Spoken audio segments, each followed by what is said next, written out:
गरीबी का मजाक ना उड़ाना, किसी की गरीबी पर हंसना मत,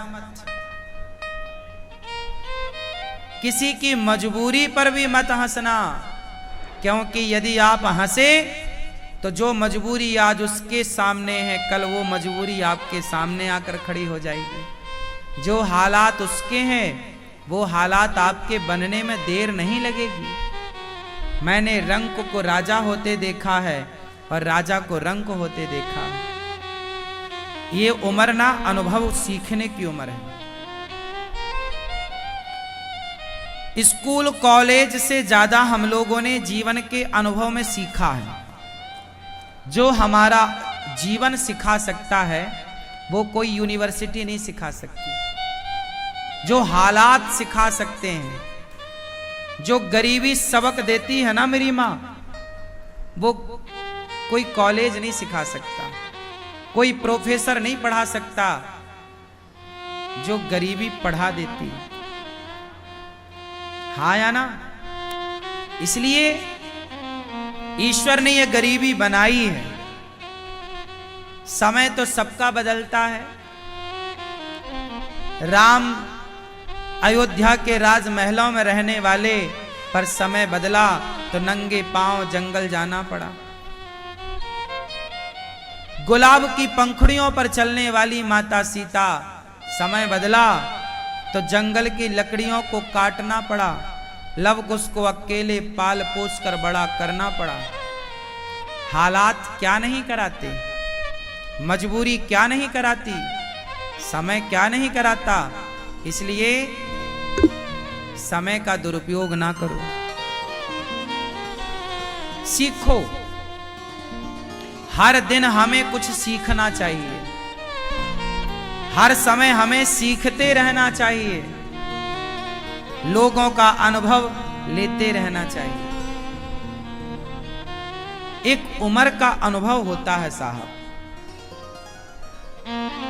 जो ज्ञान 40 साल के आदमी को है, वो ज्ञान 20 साल 25 साल के लड़के को हो ही नहीं सकता, वो कितना भी पढ़ ले। मैं अनुभव की बात कर रहा हूं, डिग्रियों की नहीं।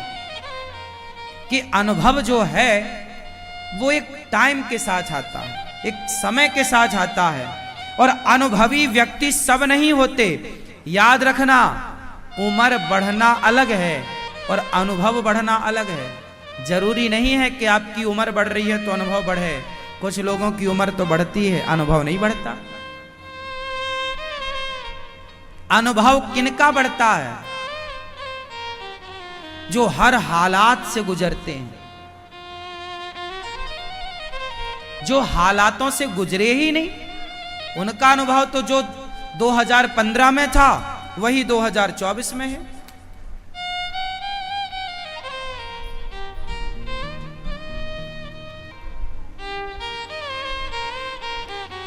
इसलिए उतार चढ़ाव भरा जीवन बहुत अच्छा होता है। कौन सा जीवन अच्छा होता है? सीधा। कुछ लोग कहते हैं महाराज हमें दुख ना आए, हमें दुख ना आए। और कुंती बुआ कहती है भगवान हमें और दुख आए। क्यों? क्योंकि दुख जो सिखा देता है ना, वो सुख कभी सिखा ही नहीं सकता। इसलिए जीवन में ये दोनों आना जरूरी है, उतार चढ़ाव।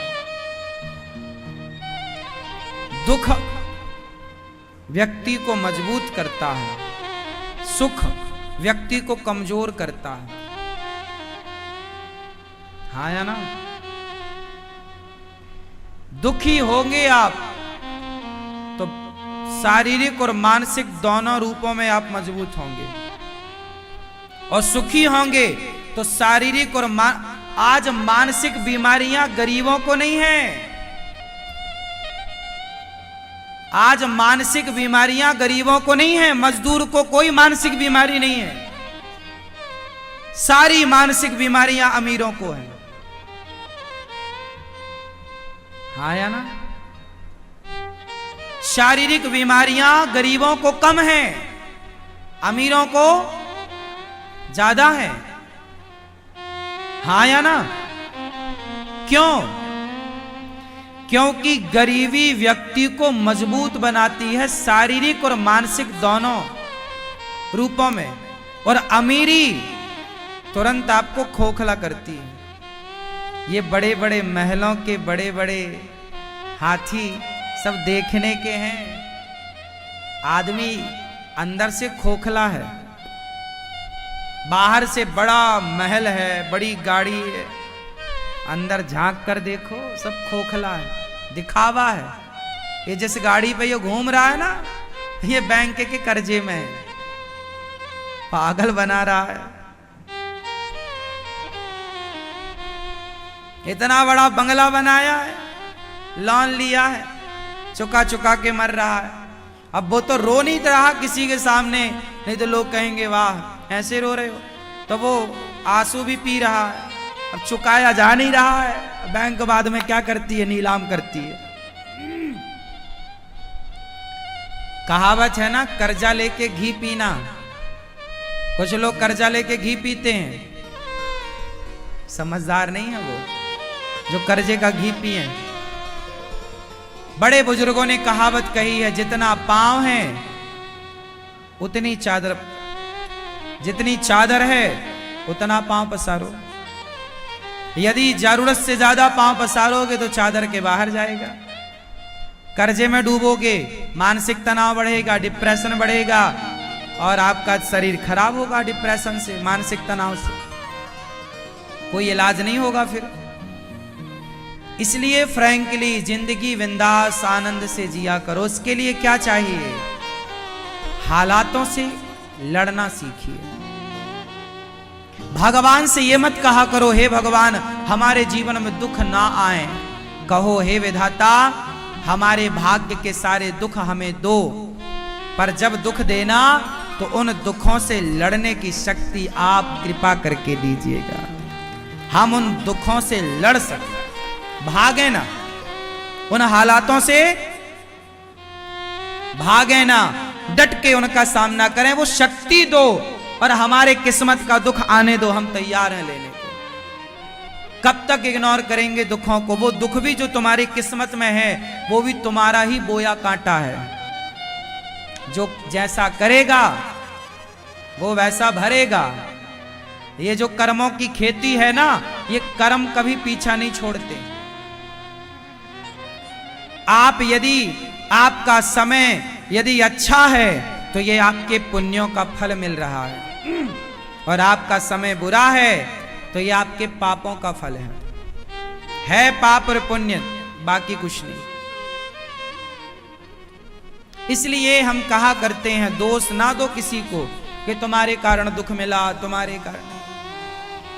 दुर्योधन का सर्वनाश हो गया, धृतराष्ट्र का सर्वनाश हो गया। बताओ जिम्मेदार कौन है? गांधारी मैया ने भगवान को श्राप दे दिया, कन्हैया तुम चाहते तो हमारा परिवार बच जाता, हमारे बच्चे बच जाते, जाओ हम तुम्हें श्राप दे रहे हैं कि जैसे हमारे बच्चे आपस में लड़के मर गए ऐसे तुम्हारा वंश भी आपस में लड़के मरेगा। गांधारी माता ने भगवान को बेवजह श्राप दे दिया। अच्छा एक बात बताओ, धृतराष्ट्र का सर्वनाश हो गया, कौन जिम्मेदार है? उत्तर दो, कौन? कौन? जोर से, जोर से, कौन? खुद धृतराष्ट्र। क्यों?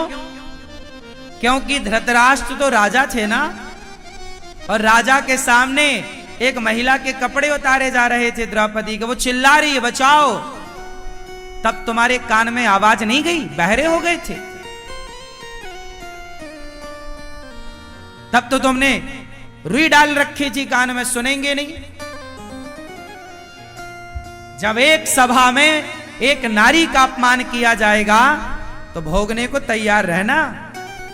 करने में मजा आ रहा है ना, लड़की का अपमान, एक नारी का अपमान करने बड़ा मजा आया। दुर्योधन हंस रहा है, मेरी जंघा पे लाके बिठा उसको, बड़ा मजा आ रहा दुर्योधन को, अभी सर्वनाश होगा तो और मजा आएगा। ईश्वर के घर देर है, जो तुम दूसरों का तमाशा देखते हो ना, सब्र रखो, बुरा करने से बचना मेरी मां। जगत देखे ना देखे, जगन्नाथ देख रहे हैं।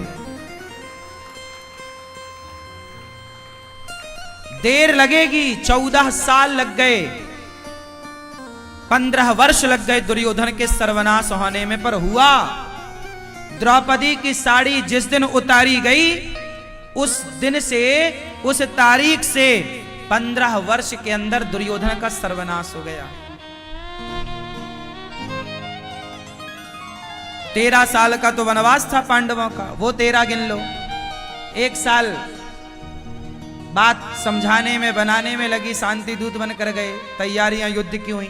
15वीं साल युद्ध हो गया, 18 दिन में काम तमाम कौरवों का। बड़ा मजा आ रहा था ना द्रौपदी के कपड़े उतारने में। दुशासन उतार दो कपड़े, उतार बेटा उतार। जब ईश्वर तेरे उतारेंगे तब अक्कल आएगी।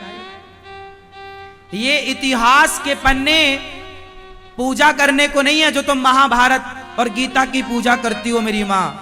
पूजा करने से काम ना होगा, निकाल कर पढ़ा करो इतिहास को, पुराणों को। जो लिखा है उस लिखे हुए को समझो, और जो गलतियां इतिहास में दुर्योधन ने करी, कर्ण ने की, शकुनी ने करी, मंथरा ने की, कैकेयी ने की, वो गलतियां तुम मत दोहराओ। वो गलतियां दोहराओगे तो फिर तुम्हारे जीवन में एक महाभारत खड़ा होगा। ये इतिहास सबक है, सिखा रहा है, गलती ना करना।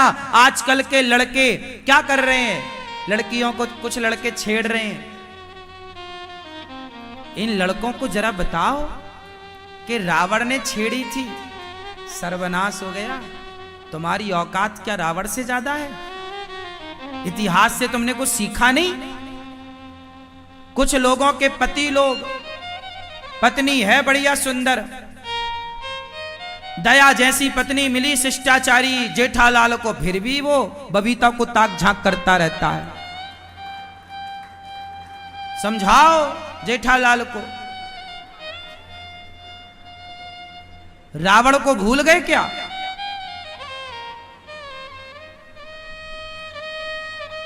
जो अपनी पत्नी को छोड़कर दूसरी की औरत ताक झांक करे, ऐसे लोगों को रावण के बारे में सुनना चाहिए कि रावण भी अपनी मंदोदरी को छोड़कर और पराई औरत को उठा के ले आया। ये इतिहास काहे पढ़ने के लिए है क्या? पूजा करने के लिए है क्या? अरे समझने के लिए है कि भाई जो गलती रावण ने करी वो हम ना करें, जो गलती दुर्योधन ने करी वो हम ना करें, जो गलती कैकेयी ने की, अपनों की बात नहीं मानी, खुद के पति की बात नहीं मान रही कैकेयी और मंथरा की बात मान रही है। जो स्त्रियां अपने पति की बात ना मानकर गैरों की बात मानेंगी तो तुम्हारा घर बर्बाद होगा, कोई नहीं रोक सकता। ये इतिहास सिखा रहा है। तुम बहरी बनी रहो तो हम क्या करें? तुम अंधे बने रहो तो हम क्या करें? ये शास्त्र दर्पण है। शास्त्र क्या है? दर्पण। देख लो, जिसने जैसा किया वैसा मिला कि नहीं, तो तुम किस खेत की मूली हो? तुम्हारे जैसे कितने संसार में आए चले गए। रावण जैसों की सत्ता ना रह गई, रावण जैसों की लंका जल गई, तो तुम्हारे घर तो माटी के हैं। भगवान की लाठी जब चलेगी ना, हाँ, जब नाश मनुज पर छाता है, पहले विवेक मर जाता है। इसलिए कहता हूं अति ना करो, किसी को सताओ ना, किसी को परेशान ना करो, क्योंकि कोई ना देखे पर परमात्मा तो हर क्षण देख रहे हैं।